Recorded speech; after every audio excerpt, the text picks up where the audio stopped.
कि रात जो पाकिस्तान पे एक बहुत बड़ा मैसिव साइबर हमला हुआ है। जो रूस है और चाइना जो सफारती हलकों की खबर है कि उन्होंने भी उनको वार्न किया है अमेरिका को और इज़राइल किसने? को कि एक हद से आगे बढ़ेंगे तो फिर ये रीजन चीन जो ने है, चीन और रूस दोनों ने। चीन ने और ती रूस ने तो खैर पुतिन का तो खैर अपना एक्स पे बयान आया ना कि हमने अपने मिसाइल लॉक किए हुए हैं, अगर एक हद से बढ़ेगा अमेरिका इस रीजन में तो फिर ये हम उसका सामना करने के नहीं, लिए तैयार चीन हैं। ने तो 3000 चीनी बाशिंदे जो ईरान में रह रहे थे उनको कहा कि फौरन से पहले ईरान खाली कर दो और वापस चाइना आ सर जाओ। जी, बाशिंदों को खाली करवाना और चीज़ होती है, जंग नहीं के देखे, हमायत एक करना। बात है, या तो चीन समझ रहा है कि यार ये गल बड़ी आगे जाएगी। नहीं तो बात तो आगे जानी ही जानी है। अच्छा, अब ये जो अगला सवाल है ना, बुनियादी सवाल वो ये है कि क्या जो नेतन्याहू ने एक अपनी गुफ्तगू के दौरान कहा था एक मौके पे कि जनाब हमें शिया जो मुसलमान हैं उनके साथ भी लड़ाई करनी और सुन्नियों के साथ भी करनी, तो उसने कहा था कि ईरान के साथ साथ सऊदी अरब, कतर और तुर्की और उसके बाद फिर पाकिस्तान से हमें एक वजूदी ख़तरा है। अच्छा, ईरान के ऊपर ये जो खान साहब ये जो अटैक्स हुए हैं सारे के सारे, इस पे जो बाज़ सफारती हल्के हैं, एक यूसुफ साहब हैं, कायद-ए-आज़म यूनिवर्सिटी के प्रोफेसर हैं, उनका एक व्लॉग भी है। उन्होंने कहा है कि पाकिस्तान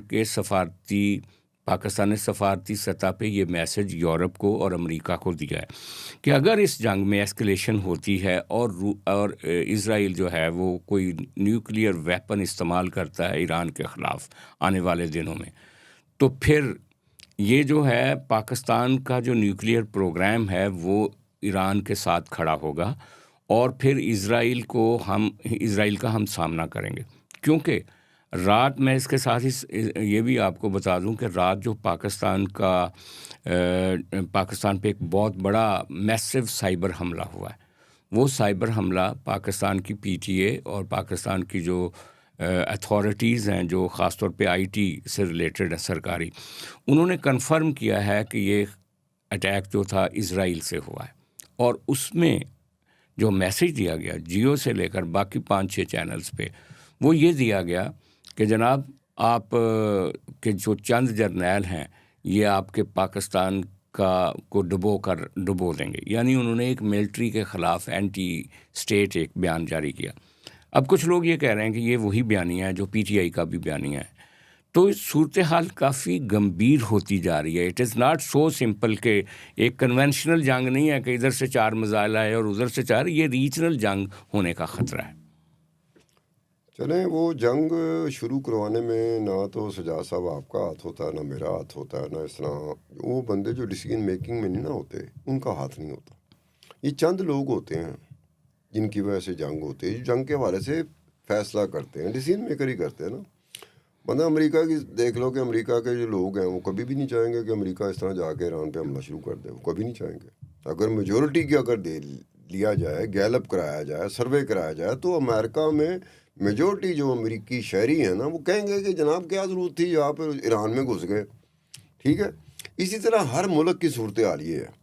हर मुल्क में यही होता है कि मेजोरिटी जो होती है, ओवरवेलमिंग मेजोरिटी, वो जंग के ख़िलाफ़ होती है। उन्हें पता होता है कि जंग की वजह से नुकसान हमें बड़ा होगा, अगर हम जंग जीत भी जाएं इसके बावजूद नुकसान बड़ा होगा। तो जंग के ख़िलाफ़ लोग होते हैं, लेकिन जो डिसीजन मेकर होता है उसके सामने पता नहीं कौन से मामलात आते हैं जो हमें नहीं बताते कि भाई ये नहीं, वो वजह हुई मोनोपोली थी। होती है, मईशत होती है, दुनिया के ऊपर कब्ज़े करने की एक चलो ये भी लड़ाई एक होती रीज़न है। होती होगी। और ये देखें इस वक्त जो नेतन्याहू जिस तरह से कर रहा है, ये कुछ सिंपली जंग नहीं है। उसने क्लिनजिंग की है, गज़ा में बच्चे मार दिए, औरतें मार दी, बूढ़े लोग मार दिए, हॉस्पिटल्स पे अटैक किया। तो उसके पेश नज़र क्या है?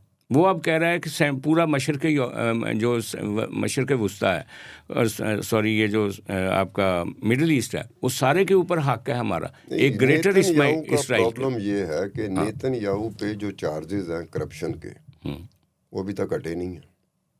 नेतन्याहू पे वो तलवार लटक रही है। नेतन्याहू किसी वक्त भी डिसक्वालीफाई हो सकता है पॉलिटिक्स से हमेशा के लिए। उसके ऊपर वो छाए हुए वो तलवार लटक रही है। दूसरी बात है कि नेतन्याहू का विदन द इजराइल अच्छा खासा उसकी ओपोजिशन है, उसकी मुखालफत है।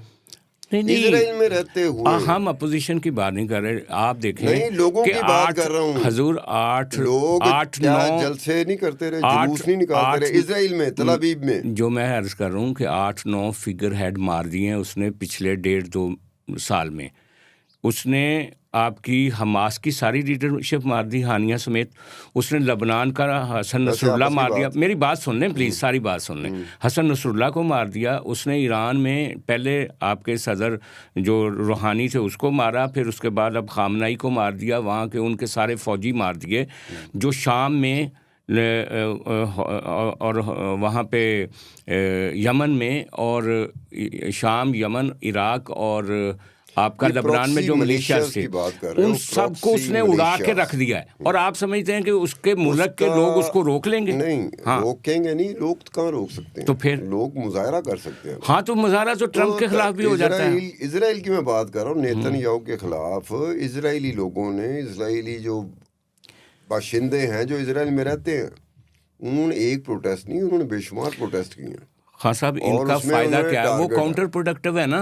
कल मोदी ने 3 दिन पहले जो उनकी पार्लियामेंट में, इसराइल की पार्लियामेंट में ख़िताब किया, तो वहाँ पे भी अपोजिशन के लोगों ने वॉकआउट कर दिया। आधा हाउस खाली था जब नरेंद्र मोदी वहाँ वैसे पे। ये एक बात बताऊं ना, और इंडिया में मोदी के खिलाफ एक बड़ी राय आमा है, लेकिन क्या मोदी रुकेगा? क्या मेरी बात नेतन्याहू सुनो ना, रुकेगा? मोदी क्या नहीं, ट्रंप देखो रुकेगा? सवाल ये डिसीजन है। मेकिंग में तो मोदी है ना। तो यस, डिसीजन मेकिंग में मोदी है, डिसीजन मेकिंग में नेतन्याहू है, डिसीजन मेकिंग में इसराइल की अपोजिशन नहीं है, जी हाँ। डिसीजन मेकिंग में इंडिया की अपोजिशन भी नहीं है।